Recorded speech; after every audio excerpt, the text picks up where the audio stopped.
CIST la nouvelle choc de ce début de semaine.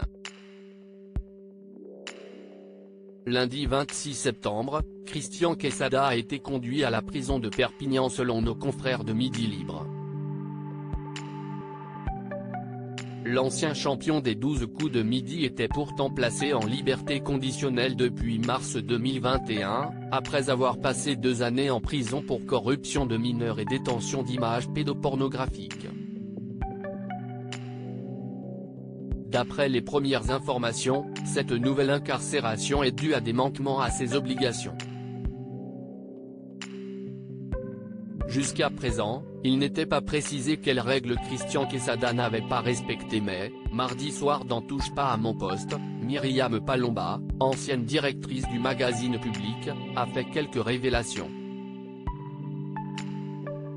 Il devait se présenter déjà à son contrôleur judiciaire, chose que, selon les informations que j'ai, CIST surtout ça qu'il n'a pas respecté, et également ne plus approcher des mineurs.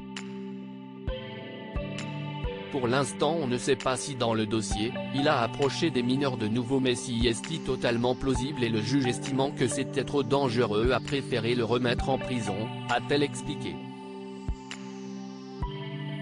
Il pourrait faire la fin de sa peine. Le chroniqueur Gilles Verdet, qui a également bien suivi l'affaire, s'est lui aussi prononcé. Il a notamment confié que Christian Quesada était à la limite ces derniers temps de devenir un fugitif. On avait révélé le 31 mars 2021 qu'il s'était installé à Perpignan, à une rue de chez son frère, et les policiers étaient venus le voir pour le contrôle. Et depuis cette période-là, ils n'ont jamais pu le localiser, jamais pu vraiment avoir de nouvelles, même plus vraiment savoir où il était. CIST comme s'il s'était évaporé, il a changé de look. Et ils se sont demandé s'il n'allait pas fuir. Donc, du coup, ils sont intervenus rapidement, il a été placé à l'isolement et il pourrait faire la fin de sa peine.